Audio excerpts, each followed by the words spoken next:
Welcome back to Rabbit Reddit Stories, where we dive into real-life tales of resilience and family twists.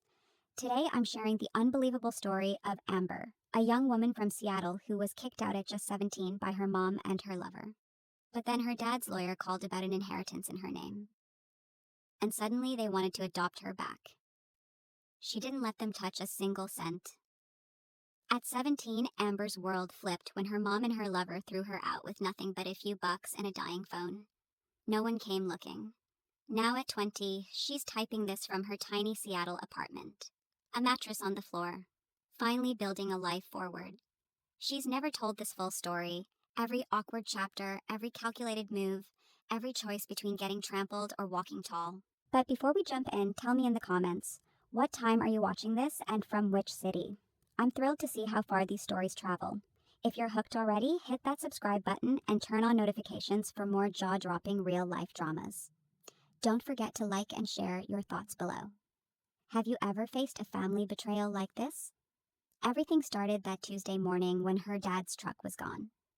That Tuesday morning in Seattle suburb, the garage stood empty, my dad Robert's truck gone.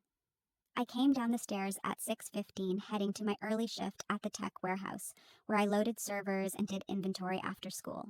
His usual spot was bare. I checked every room, finding closets stripped, the garage tool board empty of 20 years' gadgets organized by type.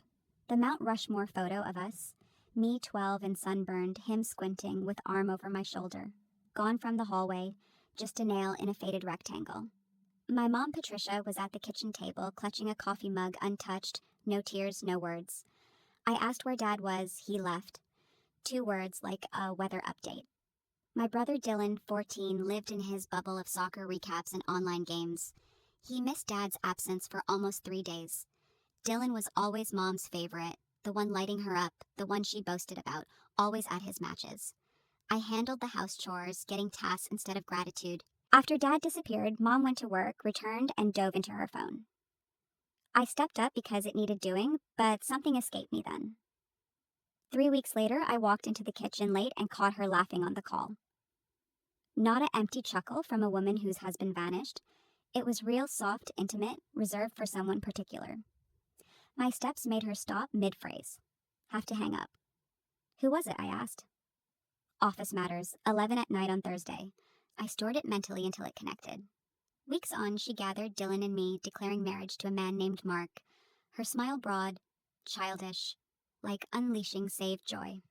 Dylan jumped on board. New stepdad, fresh energy, likely new stuff. I calculated mismatches. 8 weeks. No shift from numb to betrothed that fast unless the timeline predated announcements. That nighttime chat, her phone tilts away from me. Spotting heart in recent contacts, ignored. I kept silent, still the dutiful one. Wedding rushed. Backyard, perhaps 25 guests, mainly Mark's circle, none from Dad's.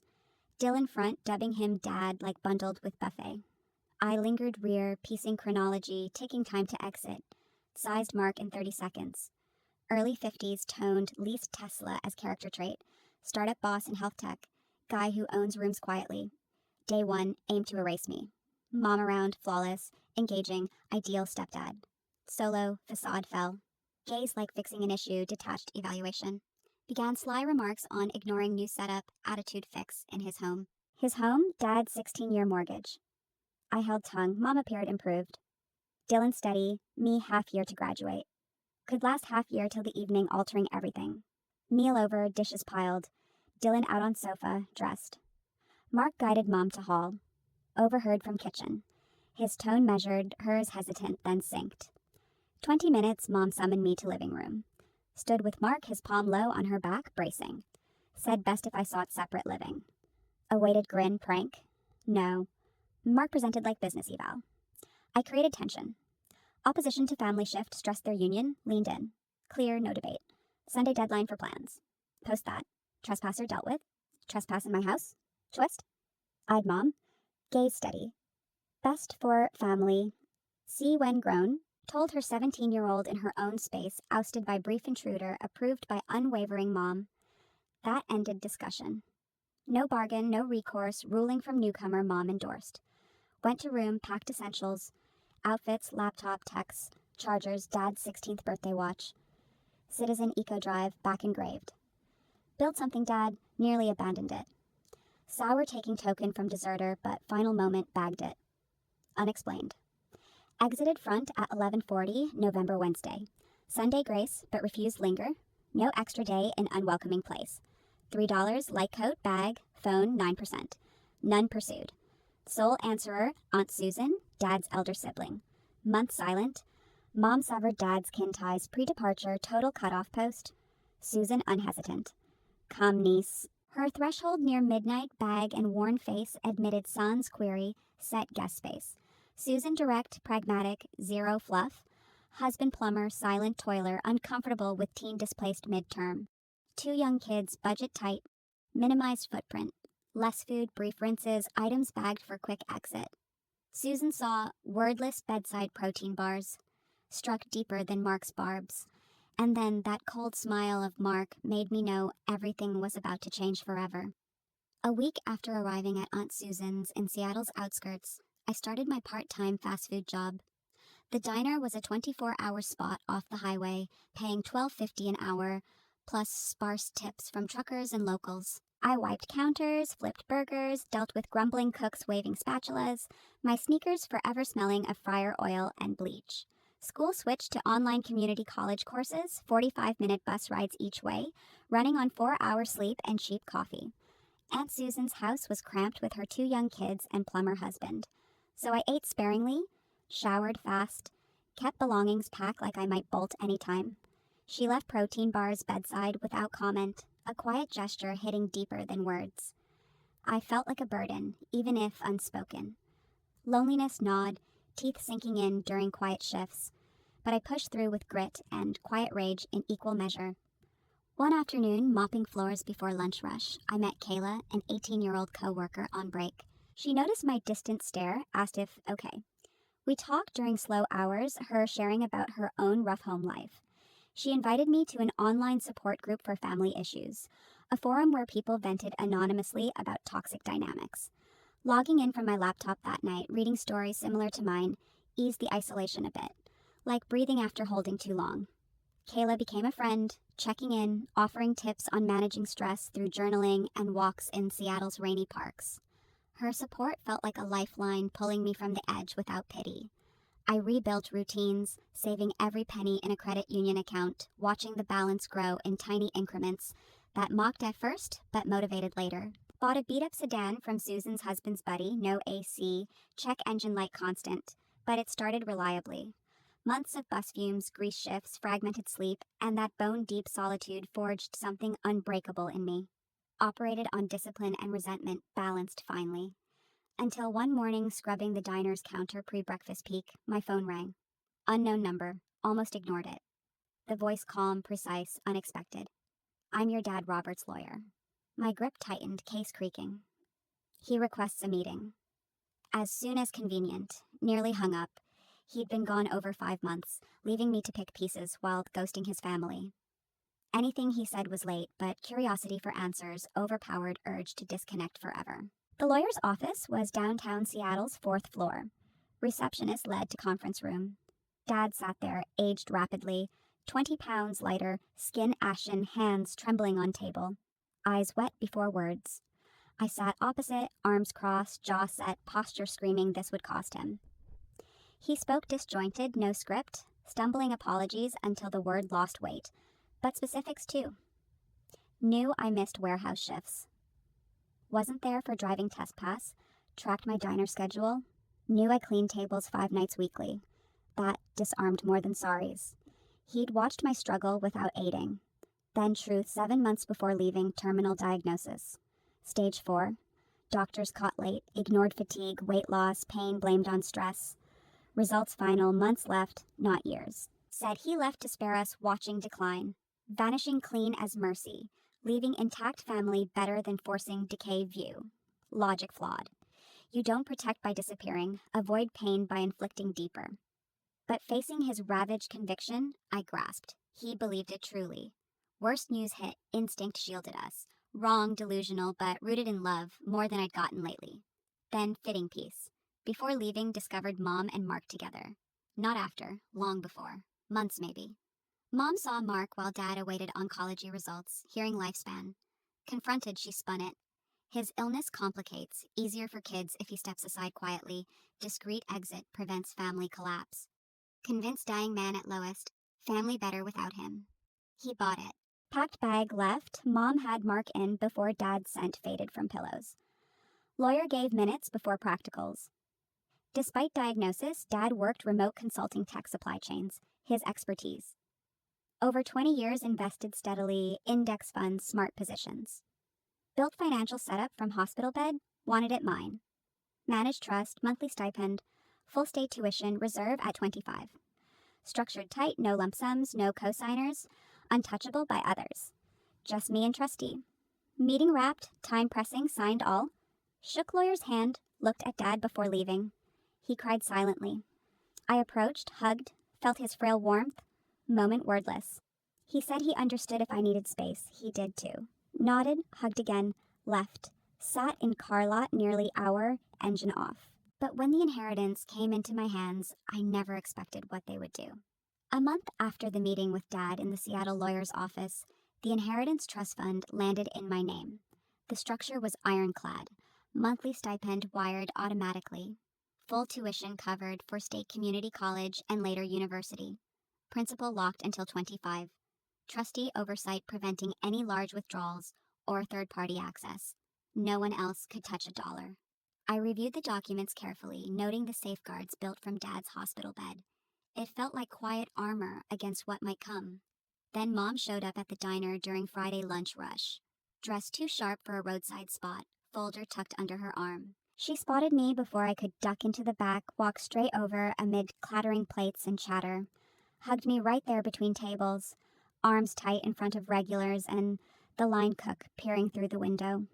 I held a tray of dirty dishes, froze as the embrace happened. Making a scene at work wasn't an option. She pulled back, eyes soft, voice low. Been so worried about you. Want to help with paperwork, health insurance update, just some forms needing your signature?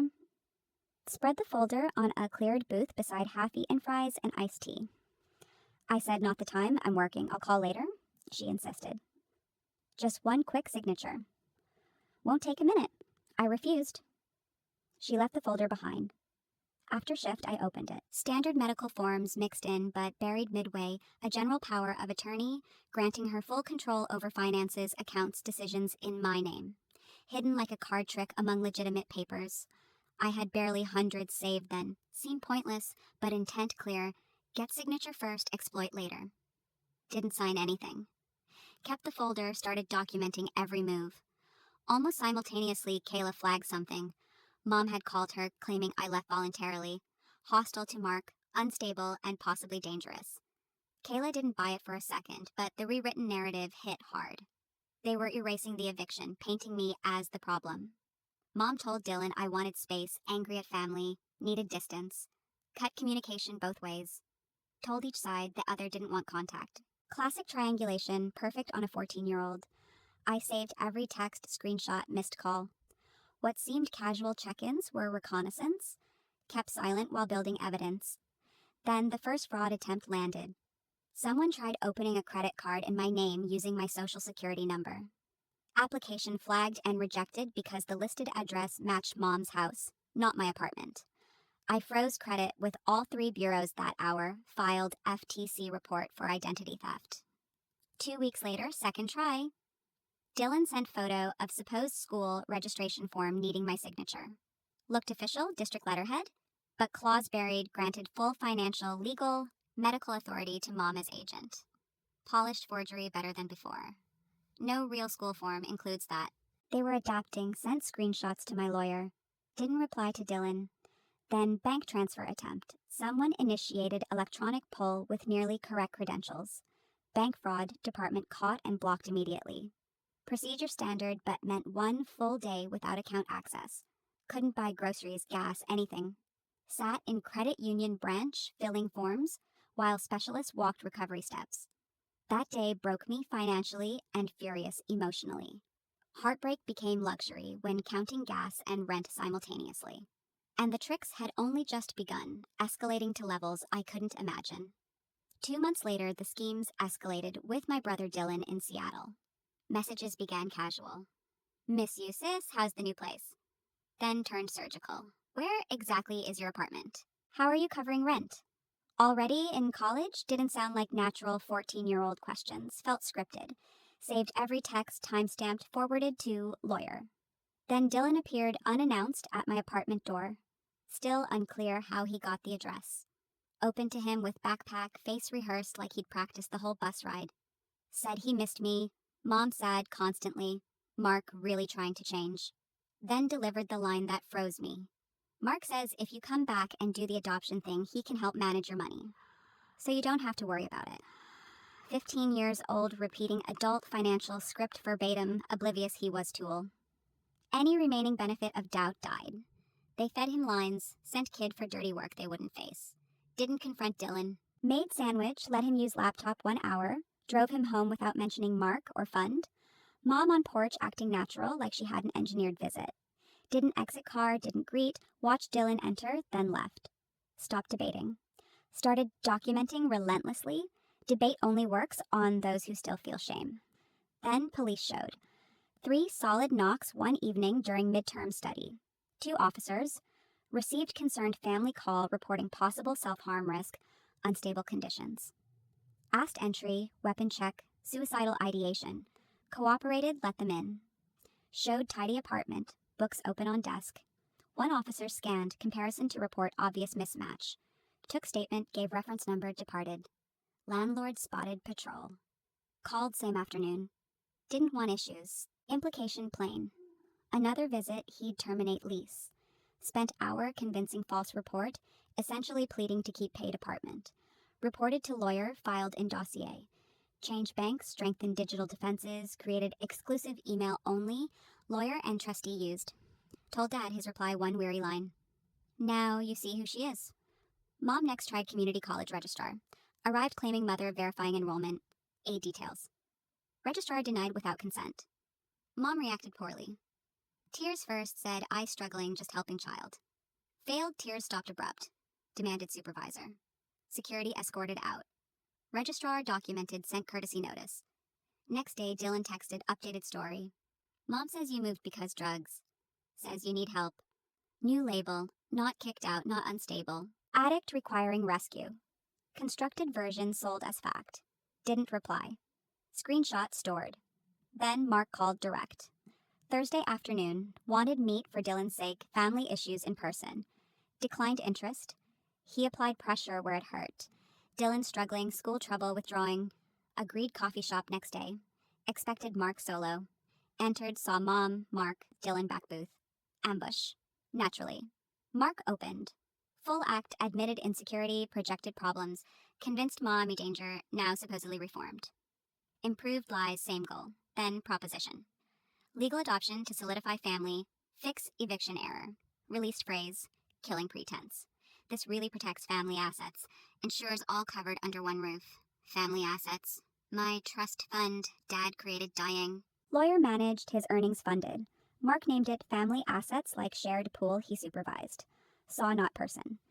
Breathing access key, no novelty, since eviction night, hand extended table. Withdrew mine before contact.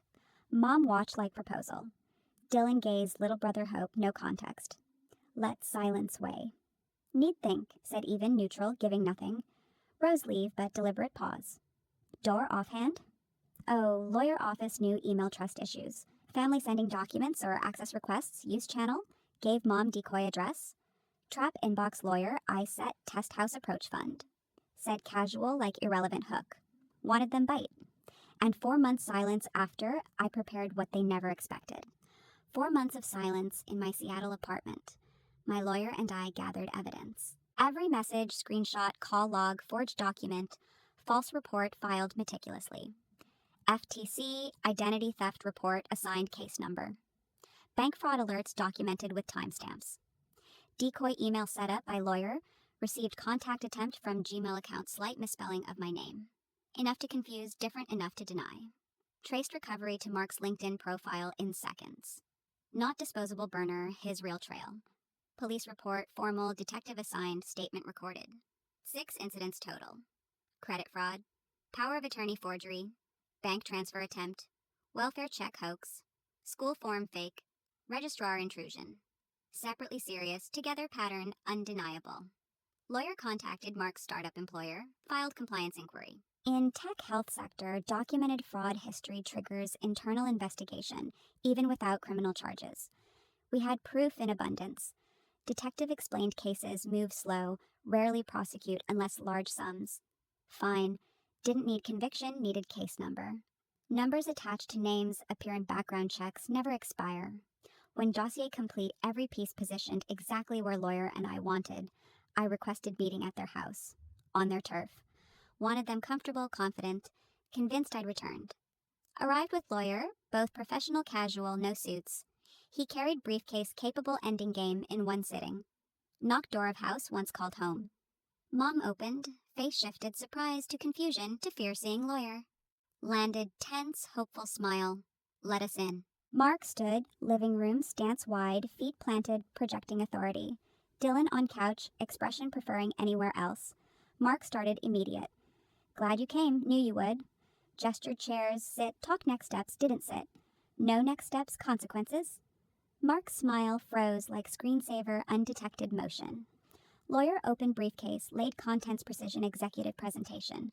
6 documented incidents compiled single file, each potential crime or harassment. Together dossier interesting any prosecutor. Lawyer added offhand compliance inquiry filed employer 3 weeks prior. Mark's face changed first time. Not panic, recognition. New compliance investigation meant internal audits, authority suspension, administrative leave during review, name already in company legal file. Industry where trust regulatory product that file doesn't close, stays. Can't do that, Mark said. First voice without corporate filter. Raw stripped. Already done, lawyer replied. Then Mark's phone vibrated side table. Glanced reflex. Watched eyes scan screen. Watched color drain, real time. Didn't say who, didn't need. Compliance department worked own schedule, apparently just delivered. Mom began crying. Repeated didn't know. Didn't know credit application, didn't know emails. Didn't know Mark tried accessing fund. Didn't know someone forged documents sent from son's phone. Didn't know dad dying? I said. Didn't know Mark manipulated you, evict own child? Didn't know someone falsified legal documents from kid's device? Looked fixed, much not knowing for someone always so clear what wants. No response first time. No reinforced tears. Stayed motionless like script ended, no next page. Then said, what came for? This what happens. No adoption, no fund access, no cent, not now, not ever. Compliance investigation active, police report. Open case number. FTC identity theft report, documented cease desist letter arriving certified mail this week. If you, mom, Dylan, or anyone acting, name contacts lawyer office, attempts account access, approaches me fund related, we file criminal charges, identity theft, fraud, forgery, looked without raising voice, dossier complete. Only reason charges not filed today because choosing not due choice expiration date. Won't say when. Turned Dylan, curled sofa corner, knees chest, trying smallest space. Hey, said softer. None this your fault. You know that, right? Looked, first time not repeating someone else's script. Looked like boy hearing something truly for him. Told me you left because didn't want us, voice small breaking. Didn't leave, replied. Told leave, difference. When old enough see clear, call me, I'll answer. Mark placed hand, Dylan's shoulder. Instinctive, possessive. Dylan shrugged off. Minimal movement, but saw. Mark saw, I saw. Lawyer and I left, and consequences arrived fast, but that wasn't the end. After the meeting, the consequences hit fast like a storm in Seattle. Mark's startup placed him on administrative leave within days. Compliance investigation uncovered more. Inflated mileage claims, double-billed client events, small irregularities no one questioned without scrutiny. Sector where regulatory trust is currency, cloud followed him. Resigned, mutually agreed, corporate speak for leave before public firing. No severance, no reference letter. In industry where a name is resumed, gap unexplained becomes career killer. Good luck explaining that void in next interview. House looked different without image-funded lifestyle. Tesla gone, replaced by 10-year-old sedan, parked crooked driveway, bought rushed. Home dad once mortgaged, Mark once claimed his. now showed wear without upkeep. Mom called once post cease and desist. Didn't answer. Went straight voicemail. 40 seconds silence broken by sorry. Saved message. Not moved. Documentation habit. I blocked all contacts from that house. No more texts from Dylan, no calls from Mom, no attempts from Mark. Complete cut. If Dylan ever sees clear, door open, but I stopped chasing. Dad stayed in contact, visits weekly to care center. Some days talk school, apartment, bridge engineering documentary he looped. Others sat quiet. Rebuilding something sometimes worked. I enrolled State University fall. Business administration, finance focus. Watching Dad strategize markets from hospital bed. Taught more than classroom. Maintained 3.6 GPA. Not bad for someone scraping diner grease 2 years ago. Apartment small, kitchen idea, more than room. Window overlooked tire shop lot, but lease in my name. Key turned my lock. First night mattress floor, felt something absent months. Silence. Brain stopped, constant threat scan. Now writing this from that same space. Radiators clang, metallic steady. Community college wrapped last semester. Transfer complete, life points forward. Before ending today's story, let me share my take as host of Rabbit Reddit Stories. Amber's journey shows how toxic family dynamics can disguise themselves as love, how manipulation often hides behind concern, how cutting ties isn't betrayal but self-preservation when boundaries repeatedly crossed. Self-reliance isn't just surviving alone, it's recognizing poison and refusing drink more. She didn't seek revenge, she chose justice through facts and law, and that quiet power hits hardest. Many of us face similar forks. Stay and endure, or leave and rebuild. Amber chose rebuild, and look where it led.